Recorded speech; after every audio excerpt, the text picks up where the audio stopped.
we should have Adam Gongler speak. And so he has graciously decided to skip the donuts this morning. He's not going to go to the donuts this morning. He is going to be here with us this morning. So, my friend, who I'm sure is going to burn me in the sermon. Adam. Thank you, Brother Scott, for that.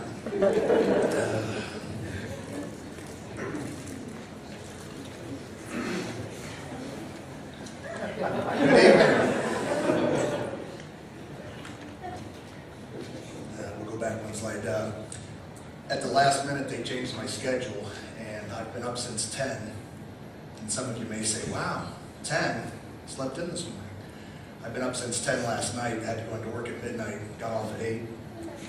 So I have been up since yesterday. This is evening for me, probably comparable to 10 or 11 at night for most of you. So between the fatigue from not having sleep, the butterflies for speaking in public, and whatever I ate at 4 a.m. from the gas station, I'll try not to fall off the stage here this evening. The last time that I gave a sermon was probably 16 years ago in Columbus. For this church, it's probably been about 18 years on this stage.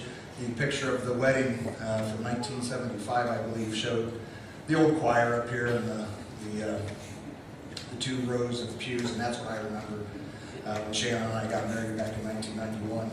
And I looked a little bit different, so I wanted to do a little bit, do you recognize me? Some of the people that came in this morning, I tried to shake their hand and got some funny looks and a double take, only because I'm used to being back there at the soundboard with a t-shirt and a pair of shorts.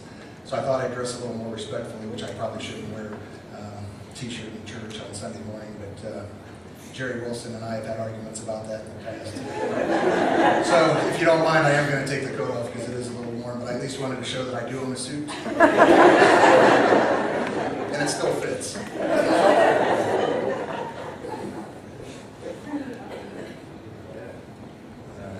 So just a little walk back in time. Some of you may remember me when I was 10 years old, 1983. I'm the good-looking one in a black shirt in front. It's uncanny how I think I look like Ian and Evan at this age. That's how old they are now. But back in 1983, the Lexington Times, the short-lived newspaper, took a picture. That's the old library. The building's been torn down. The parking lot for the village hall's there now. And me and a friend were using the computer. If you notice, the monitor, the keyboard, and the 5 1/4-inch floppy all went into the same box, and it was probably the first personal computer that Lexington had.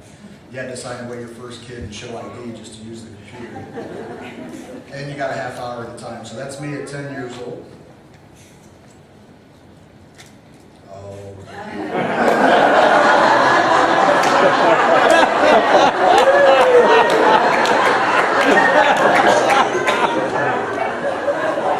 I certainly hope this slides in there.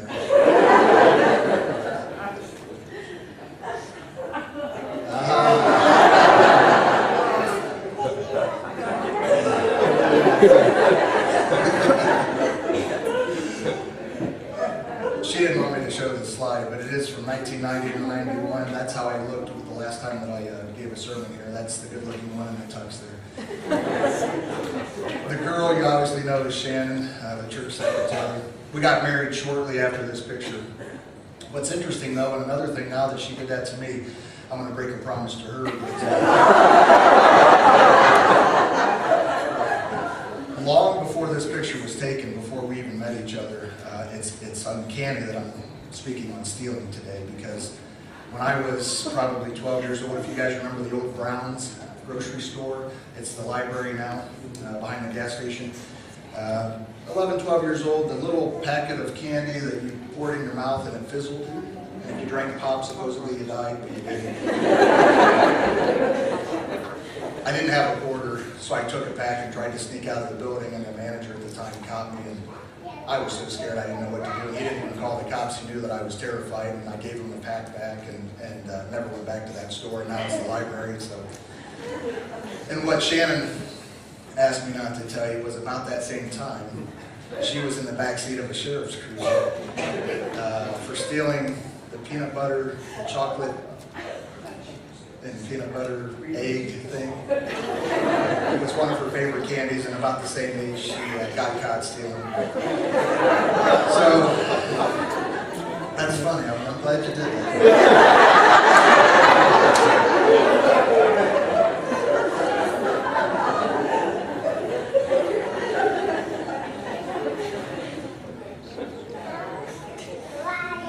School resource officer now is what my job is. They put me into the classroom quite a bit. Third year coming up, as long as the layoffs in Ontario stop for now. One of the things that I had done was they asked me to conduct one song during the 7th grade band this year. Had a police theme to it. The kids were really into it. You can't see it in this picture, but for the costume, one of the teachers had an English bobby hat that I put on, and the kids loved it. And it actually, I don't know how to conduct any more than I know how to speak in public. But the kids knew the song. And some people ask me, what do you do in the summer? So that's a good question. Some old friends of mine got together. We're on the road. Maybe you've heard of us.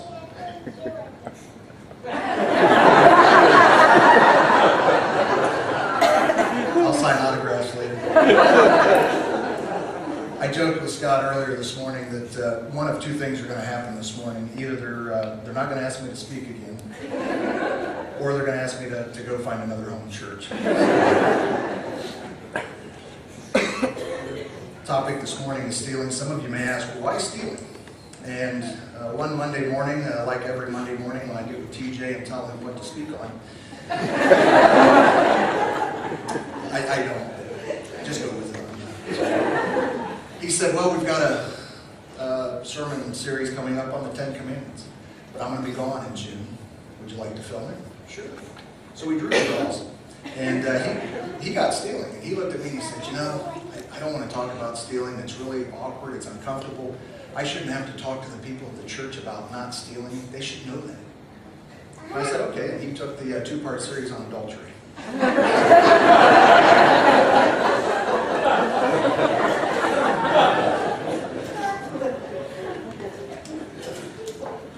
Now for the serious part.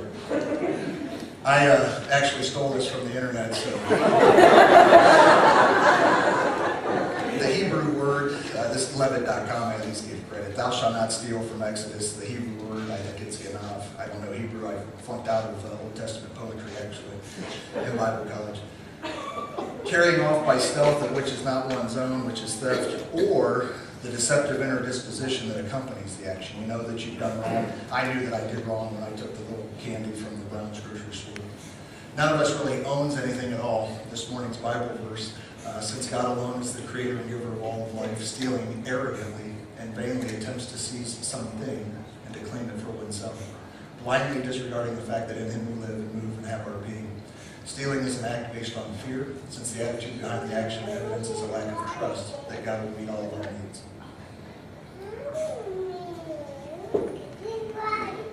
Whose kid is that? As school resource officer, it might be a little blurry, but the last 2 years, and next year I'll have 3 years up there. The first year we had what I call staff assists, where if an irate parent comes in or an irate student or something in the office, so I have to assist the staff, but it's not something I would write a citation. Warnings, which is like your speed warning if a cop pulls you over. Sometimes we just warn kids and say, hey, next time we're going to write you a citation. And then actual citations, juvenile related. As you can see there, then total number of school incidents is 139 of what I would call major incidences. There was a lot of little things like presentations in classes and telling kids not to run in the hallway. We don't really keep track of that. But this year then, this past year, was about the same. Staff assists was down just a little, warnings went up, citations went down. So we're about the same, 135. What's interesting, out of those incidences, what we would call anything with violence, whether it's menacing, stalking, fights, those type of things. There were 49 in the first school year that we were there, and then it went up 60 to 67 this year. And it could have been worse. There's a lot of fights that we know that we stopped by just having a school resource officer there. But I at least wanted to show you the overall condition of schools, and you'd think, boy, that's not going to happen in Ontario, but it does. And just stealing incidences, the first year I only logged 4 theft from a locker, theft maybe from the gymnasium, like if the kids are in gym, those type of things. But for this past year, it was 15. Could be just a problem with the way that we're counting the different activity, but at least it shows that it, just in the school alone, with stealing has increased this year. One of the things that we see out on the street is people steal from the stores mostly for drugs. They're either going to sell the items to buy drugs or give the items away in exchange for drugs. I emailed a bunch of people to say that I was preaching on Sunday to see if anybody would come. Ironically, a lot of people are on vacation. But I did receive an email back from a gentleman who shall remain nameless that gave me this story. He promised he would come if I would say at the end of the story that these guys were going to burn in hell, but I can't do that from the pulpit, so I don't think he came this morning. This is the story that he gave me. That last summer he was attending a party and kind of broke away from the main group to enjoy cigars with 2 other guys. Both were gainfully employed, one as an architect and the other a professional too. Soon these guys were bragging about how they regularly deceive Lowe's and Home Depot due to the store's liberal return policies. For example, one guy returned a defective light switch 5 years after he bought it. It had a 1-year warranty, but Lowe's will exchange without a receipt. The other guy laughed about trying to exchange a shovel with a handle he'd broken by abusing it to Home Depot and getting caught in the act because Home Depot never even carried that brand of shovel. What struck him is that these guys not only were willing to admit to the theft, but they were one-upping each other's stories. And then he claims that they are both pro-abortion liberals. And me and him are pro-life, and we comment on stuff like this. But this is just some of the attitudes that are very prevalent out in the communities, not just Ontario.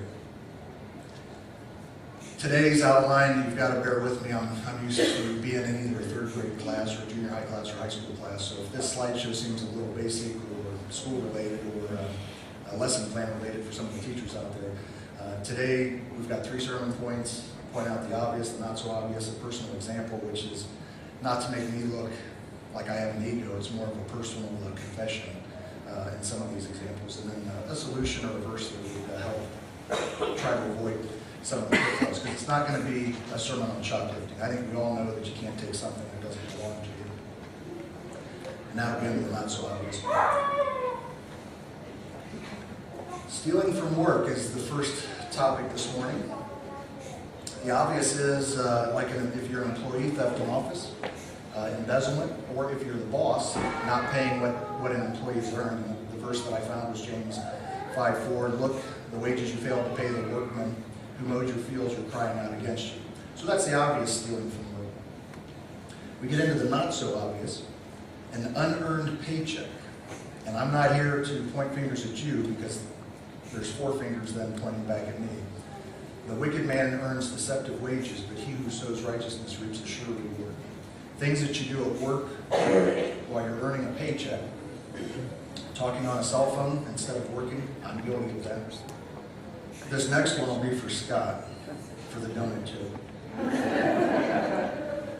It appears that these 2 gentlemen are sitting on a swivel chair, some type of obstacle course with the empty water bottles, and they're pushing the other around. I'm sure that's never happened here at the church with Scott. My favorite, of course, is a cop. We all get accused of backing in somewhere and sleeping, which we get in a lot of trouble if we do that. In fact, if we're caught doing all 3 of these, what happens?